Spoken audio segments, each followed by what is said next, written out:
नाम है आपका? नमस्कार जी, मेरा नाम चांद कुमार है जी। अच्छा, किस पोस्ट पे आप हैं? मैं बैरर की पोस्ट पे हूँ जी। यहाँ पे अच्छा, क्या समस्या आ रही है? समस्या ये है जी, हरियाणा सरकार ने 2021 में एच के पोर्टल लागू किया था। जो भी अनुबंधित कर्मचारी जो भी हैं वो अब एच के के तहत काम करेंगे। उसके बाद में हमारे कुछ कर्मचारी एच के पोर्टल पर चढ़ गए, जैसे स्वीपर भाई थे हमारे, फार्मासिस्ट थे, सिक्योरिटी वाले थे। हमारे पता नहीं किस कारण प्रशासन ने हमारा सारे डॉक्यूमेंट्स जमा हो गए थे, हमारी की भी बन गई, सब कुछ बन गया था, हमारा पोर्टल कंप्यूटर पे सारे रिकॉर्ड हो गया था। उसके बाद हमारे को बीच में रोक दिया गया भाई, कोर्ट स्टे है, कोर्ट स्टे है। प्रशासन 2 साल से ही कहता है। अब कोर्ट स्टे में ये बताओ जी, स्टे का मतलब स्टे होता है, फिर हमारी सैलरी कैसे बढ़ा दी? स्टे था तो फिर सैलरी कैसे बढ़ गई? स्टे में तो ना तो घट सकता ना बढ़ सकता। तो नई ज्वाइनिंग हर 20 दिन में 2022 के बाद में सरकार ने ये भी बोल दिया था, ना तो कोई नया हटाएगा, ना तो नया लगेगा, ना कोई पुराना हटाएगा। उसके बाद भी इन्होंने 250-300 बंदे एक्स्ट्रा लगा रखे हैं। और दिन प्रतिदिन जो पुराने कर्मचारी हैं उनको हफ्ते हफ्ते का रेस्ट दिया जाता है, बिना विदाउट एनी रीज़न। भाई ये बिना कारण उसको बताए भाई तू 1 हफ्ते घर चला जा, 1 हफ्ते बाद आना, ऐसे ही बिना बताए उनकी पंचिंग काट दी जाती है। हमने जी 3 बार तो सीएम साहब से मिल लिए, गवर्नर साहब को जो हमने न अपनी उनकी मेल पे भी डाल दिया। गवर्नर साहब से हम यूनिवर्सिटी में मिल के आए, फिर पीजीआई में मिले थे। गवर्नर साहब ने साफ शब्दों में कहा था जी ये गरीब आदमी है, इन्होंने तुम्हारा क्या उठा रखे, इनको एच बॉर्डर पर चढ़ा दो। सरकार की पॉलिसी है जी, हम कोई नई पॉलिसी लागू नहीं करवाना चाहते कि हमारे लिए नई कानून बना दो। कोई सरकार की पॉलिसी है, सरकार की पॉलिसी के अंदर हम आते हैं, उस पॉलिसी के तहत हमारे को चढ़ा दिया जाए। हमारे को नई डिमांड भी नहीं है कि भाई कौन नई डिमांड मांग रहे हैं, कोई हमारे को अलग से कोई कानून बनाकर लागू करो। और हर स्वास्थ्य मंत्री जी से हम मिलिए जी, पूरा प्रशासन से मिलिए, डीसी साहब से, एसडीएम साहब से, बस आश्वासन पे आश्वासन जी, तुम्हारा काम चल रहा है, तुम्हारा काम चल रहा है जी। किसी ने किसी काम, हर चीज़ की लिमिट तो होती है जी। भाई ये बता दीजिए 10 दिन में, 15 दिन में, ये बात कहते कहते 2 महीने हमने कंटिन्यू हो गए मिलते हुए अधिकारियों से। अब हमारी मजबूरी हुई ना जी, जब हमारा कोई सुनवाई नहीं हुई, जब हमने ये अपनी आवाज़ उठा बुलंद करने के लिए, भाई ये आवाज़ सरकार तक जाए, गरीब आदमी सुनी जाए।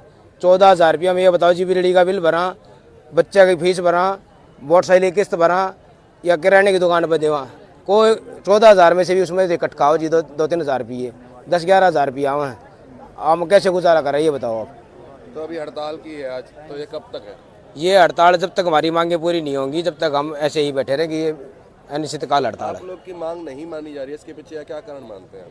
इसका कारण यही है जी, ठेकेदार की ज़्यादा चल रही है, प्रशासन की घाट चल रही है। यहाँ जो पीछे प्रशासन है उसको तो ठेकेदार को सम्मान नहीं रहा, जो वो कहता वही था। ठेकेदार तो अपने लिए, तो अपने हक के लिए तो हाई कोर्ट, लोअर कोर्ट, सारे कोर्टों में पीजीआई प्रशासन के खिलाफ जा रहा है। हम अपनी मांग के लिए भी कहीं भी जाते हैं तो हमारे को पंचिंग काट दी जाती है। अब तुम मेरे खिलाफ आवाज़ कैसे उठा रही हो? 14 बंदा ने पीछे आवाज़ उठाई थी, उनको पंचिंग काट के उनको हटा दिया गया। 2-3 बच्चे को पहले बिजली वाले को हटा दिया गया डेली। और हमारे को तो ये समझ नहीं आता है कि हम प्रशासन से किस आधे अधिकारी से जाकर मिल लगे जो हमारी बात सुन ले। यहाँ तो हमारी को बात सुनने वाला भी नहीं है। भाई किसी का आगे तो कोई तो ऐसा अधिकारी होगा जिसके आगे हम जाकर नहीं बता सकते जी हमारे को ये दुख है, हमारे को ऐसे प्रताड़ित किया जा रहा है, और इस बात का हल निकाल लो। यहाँ को हमारे को ऑफिस में घुसने भी नहीं दिया जाता। हमारे साथ बहुत अत्याचार हो रहा है। हमारी तो सीएम साहब से, सैनी साहब बहुत अच्छे इंसान हैं, और हमारी तो हाथ जोड़ के विनती है जी, हमारा दुख समझा जाए, हम गरीब आदमी हैं, और हमारे को एच पोर्टल पर चढ़ाया जाए। जी, क्या नाम है? नमस्कार जी, मेरा नाम राकेश हुड्डा जी। आज आप लोग हड़ताल कर रहे हैं, क्या करेंगे? आज हम लोग हड़ताल कर रहे हैं इस कड़ाके की ठंड में जी। हमारी मांगे नहीं मांगे जा रही जी। हमारी मांग आज की ये है जी कि जो कर्मचारी 10 तारीख के बाद निष्कासित किए गए हैं, तुरंत प्रभाव से उनको बहाल किया जाए, और जो ना हमारा काम एच पोर्टल पे किया जाए। एक 8/24 को एक कोर्ट का ऑर्डर आया था जी। उस ऑर्डर में साफ क्लियर कट ये लिख रखा है कि आपका आर्बिट्रेशन का मैटर है, आपके बीच में ये कर्मचारी सफ़र नहीं कर सकते। ये कर्मचारी अपने पोर्टल पे जा सकते हैं। ये अपनी लैंग्वेज बना रहे हैं जी कि आप अपने पोर्टल पे बाहर जा सकते हो। यहाँ के कर्मचारी तो हम यहाँ के हैं जी, पोर्टल पे तो हम यहीं जाएंगे, लेकिन हम अपने वकीलों से बात करते हैं, वो कहते हैं कि तुम्हारा काम इस ऑर्डर के तहत हो चुका है, आपको कहीं जाने की जरूरत नहीं है। अपनी अलग लैंग्वेज बना रहे जी। और आज की हमारी मांग है जी, ये हमारा मांग पत्र है। अगर हमारी ये मांग मानी जाती है तो जी हम यहाँ उठने के लिए तैयार हैं, अगर नहीं मानी जाती तो हमारी हड़ताल अनिश्चित काल चलेगी। और जो ना अभी तक हमारा पीजीआई का कोई काम रुका नहीं है। हमारे साथी ड्यूटी कर रहे हैं। अगर हमारी मांग नहीं मानते तो वो भी कल से आने के लिए तैयार हैं। सेवाएं सारी पीजीआई की ठप हो जाएंगी। ये बात पीजीआई प्रशासन सोचे इस बारे में, और मरीजों को ध्यान में रखते हुए हमारी भी सोचे और मरीजों की भी सोचे जी। धन्यवाद। मेरा नाम सोमवीर हुड्डा जी, मैं पीजीआई में बैरियर पोस्ट पर हूँ। 10 साल से यहाँ कार्य कर रहा हूँ। जब भी कोई बीमारी आती है तो हमें आगे किया जाता है। जैसे पीछे कोरोना बीमारी आई है, जब को तो हमें योद्धा बनाया जाता है, भाई ये वीर योद्धा हैं। हमारी भी सोचे और मरीजों की भी सोचे जी। धन्यवाद। मेरा नाम सोमवीर हुड्डा जी, मैं पीजीआई में बैरियर पोस्ट पर हूँ। 10 साल से यहाँ कार्य कर रहा हूँ। जब भी कोई बीमारी आती है तो हमें आगे किया जाता है। जैसे पीछे कोरोना बीमारी आई है, जब को तो हमें योद्धा बनाया जाता है, भाई ये वीर योद्धा हैं। बीमारी में हमारे बच्चों को छोड़कर हम पीजीआई प्रशासन के पास काम करते हैं। हमें एक महीने तक अपने बच्चों के पास नहीं जाया जाता। जब हमारा समय आया पोर्टल में चढ़ने का तो पीजीआई प्रशासन ने ठेकेदार के आदमी बता दिए हम, भैया हमारे आदमी नहीं है। उस दिन से काम कर रहे थे जब हमारे जंग जो हमारा हरियाणा है कोरोना बीमारी से लड़ रहा था, जब तो हम योद्धा बना दिए, भाई ये तो कोरोना योद्धा है।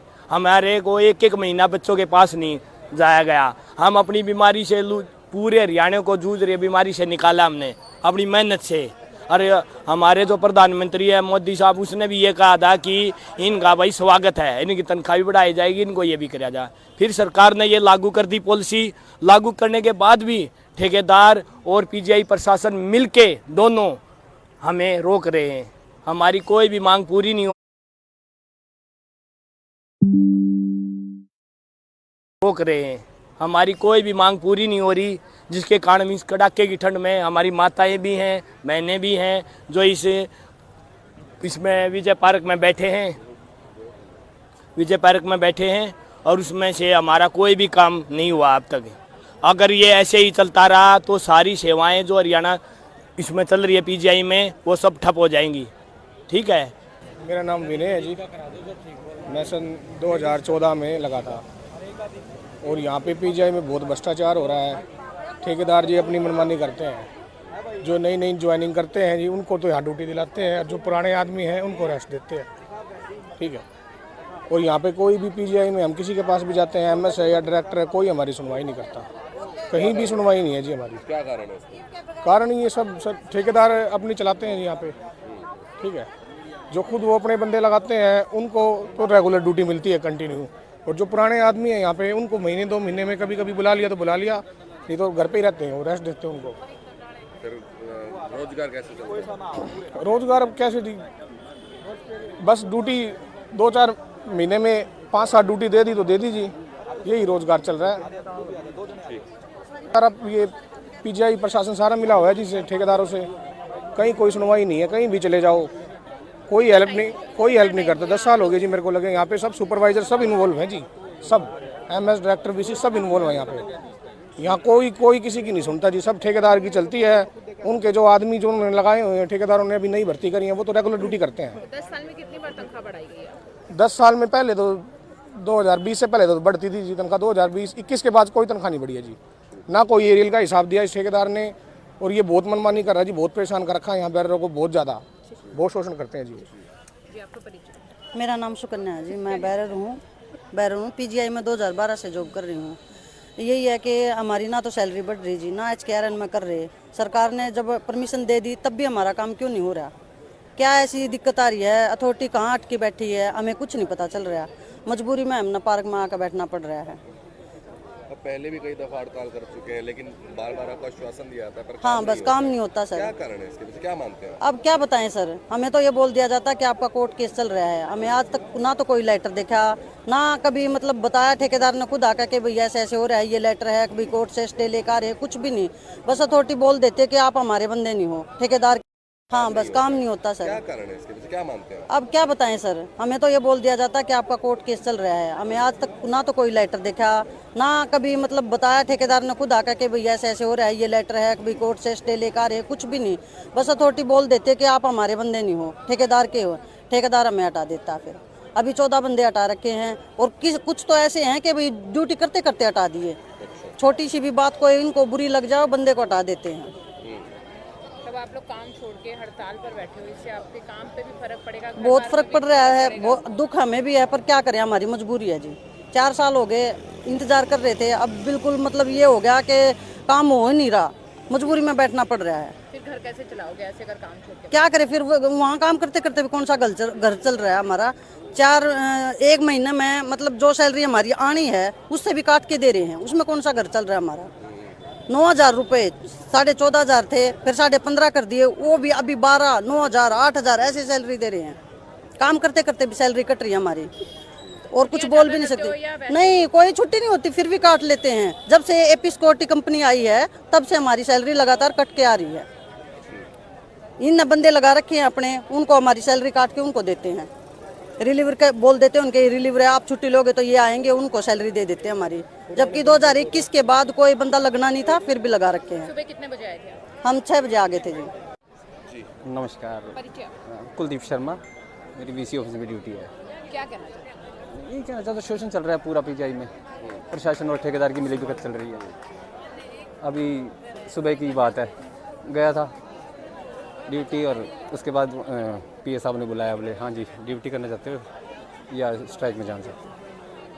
मैं कहा स्ट्राइक में जाएंगे, अपने हक की लड़ाई लड़ रहे हैं, कोई नाजायज़ बात भी नहीं कर रहे कोई। बोले स्ट्राइक में जाना है तो यहाँ आपकी कोई जगह नहीं है। अच्छा, वहीं से मैं तो बैग उठाया और आ गया। तो आप भी ठेकेदार पे काम कर रहे हैं? हाँ, ठेकेदारी ये 4 साल की हो, वैसे तो 7 साल हो गए हैं ठेके को, ओके। लेकिन 4 साल से तो नाजायज ठेका चल रहा है। तो इस व्यवहार का कारण क्या मानते हैं? सिर्फ मिलीभगत, अच्छा, सिर्फ मिलीभगत प्रशासन की और ठेकेदार। इससे पीजीआई प्रशासन को क्या फायदा? अब फायदा तो आप खुद समझदार हैं, अंदर की बात है, सब खुद समझदार हैं आप। जितेंद्र कुमार। आज आप पहुंचे हुए यहाँ पर, क्या कहना चाहेंगे? हमारी मांग एक ही है, HKRN में जाना है हमें। मैं 2 फरवरी 2011 से लगा हुआ हूँ, मेरे को 13-14 साल हो गए हैं, और ठेकेदार हमारा शोषण कर रहा है। और सिर्फ एक ही मांग है हमारी, HKRN में जाना। और मैं एक हैंडीकैप्ड आदमी हूँ, 70%। तो ठेकेदार क्या कह रहे हैं, क्यों नहीं दे? ये तो प्रशासन और ये ही बताएंगे, ठेकेदार मिले हुए हैं आपस में। नमस्कार जी, नाम क्या अपना? मेरा नाम गीता है जी। मेडिसिन ओपीडी में मेरी ड्यूटी है और मैं बैरर की पोस्ट पे हूँ और दोनों पैरों से हैंडीकैप्ड हूँ। 15 साल मैंने नौकरी करते न हो गया। और जी ठेकेदार ने बहुत शोषण कर रखा है, बहुत गदर मचा रखा है, बात यह है। और जी देखो, हमें HKR में होना चाहिए, हमारी एक का डिमांड है और दूसरी कोई डिमांड नहीं है हमारी। शोषण का क्या कारण है? परेशान कर रखा है जी, तनख्वाह पूरी नहीं देते, तनख्वाह काट काट कर देते हैं, पूरी ड्यूटी करते हैं, तनख्वाह काट काट कर देते हैं, और इससे ज़्यादा शोषण क्या करेंगे। तो आपने कभी प्रशासन से बात करने की कोशिश नहीं करी? हाँ, हमने सभी से बात की है, प्रशासन से की है, एमएस से मिले हैं, डायरेक्टर से मिले हैं, वीसी से मिले हैं, रजिस्ट्रार से मिले हैं। सब कहते हैं कर देंगे, कोई करता नहीं, हमारी कोई सुनाई नहीं हो रही।